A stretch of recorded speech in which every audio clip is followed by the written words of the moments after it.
iniciou essa exposição no PSONE em Nova York e no Louvre em Paris, né? Então, a gente está montando aqui, a ideia é a gente dar um suporte para que essa exposição não fique sem dever nada às montagens de lá, né? A própria arte contemporânea, né? Ela produz essa demanda de se conceber um espaço pensando a figura, pensando o espaço, né? Não é só simplesmente chegar e colocar o quadro na parede. Não é a primeira vez em Salvador, é a primeira vez no Brasil.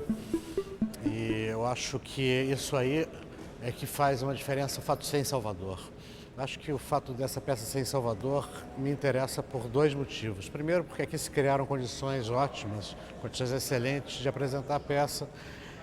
E o meu compromisso com a peça, evidentemente, é de tê-la em condições de excelência para mostrá-la, uma vez que me parece que é uma peça importante dentro da minha obra. A exposição A Luz de Dois Mundos volta os olhos do globo para Salvador e coloca a cidade definitivamente no painel da arte contemporânea. A gente acaba trazendo grandes referências, grandes artistas, justamente no intuito de renovar o público, de trazer para as pessoas algo que realmente hoje está sendo visto em todos os locais, que é a referência da arte contemporânea hoje. E que esse referencial realmente mude não só o trabalho dos artistas locais, não só interfira na produção local, mas também interfira no olhar que as pessoas comuns e as pessoas que vêm assistir exposições têm sobre a arte. A suntuosa instalação feita com toneladas de bronze, aço e ouro se agiganta diante do público. A estética de Tunga é universal. O artista cria a partir de réplicas de esculturas de antigas civilizações, misturando passado e presente, figuras humanas e esqueletos, arte, política e história. Uma das questões que se apresentou sempre na minha obra era a possibilidade de você falar com todo e qualquer ser humano. Para se falar com todo e qualquer ser humano, é preciso abrir mão de uma série de coisas que são muitas vezes muito agradáveis, que são tributárias de uma cultura local, que são tributárias da sua própria cultura local.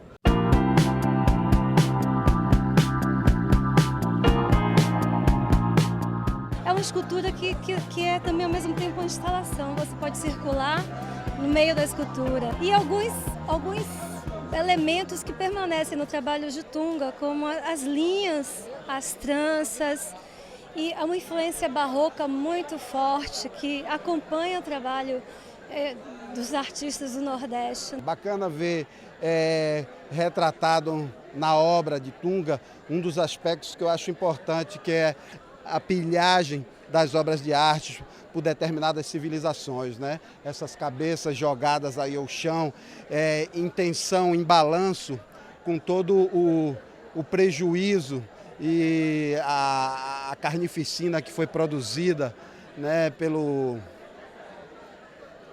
Europa, pelas civilizações ditas, cultas, em relação ao resto do mundo, ao Novo Mundo principalmente. Então é muito bacana ver esse tema tratado de forma tão intrigante e tão complexa. Essa exposição é monumental. O trabalho que ele apresenta na sala principal, na nave principal da sala, é extraordinária. E ele tem uma coisa muito interessante, ele instiga o espectador, ele busca mexer com a imaginação. Eu acho que ele é um artista completo.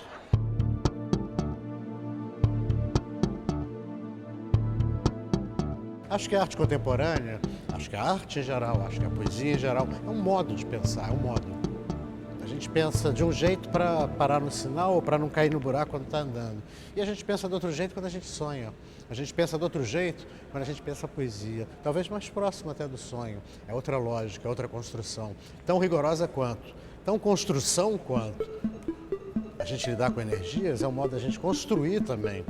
Assim como a gente constrói o discurso da razão, a gente constrói esse discurso da sensibilidade, do falar com o que está mais além. É uma construção.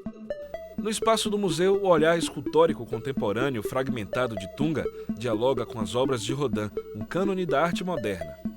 Quer dizer, o primeiro momento, erguendo uma obra dessa num espaço desse, é dizer, poxa, que excelência, né? Você lidar com um diálogo de arte contemporânea com arquitetura contemporânea de grande qualidade. Esse é um espaço de grande qualidade arquitetônico e que está assentado, né, no pátio de um lugar depositário de grande arte moderna.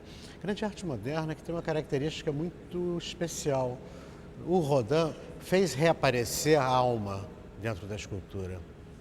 Até foi curioso, porque eu chegando aqui ontem, havia uma entrevista e me falaram de pontos de oxidação nos gessos. E eu tinha acabado de escrever, até para uma entrevista, falando da imersão, da saída, de como uma alma da escultura sai pela escultura. E parecia que aquele óxido de ferro evocava um santo que estava dentro e que só saiu em Salvador através da ferragem que fez o gesso transpirar aquele óxido.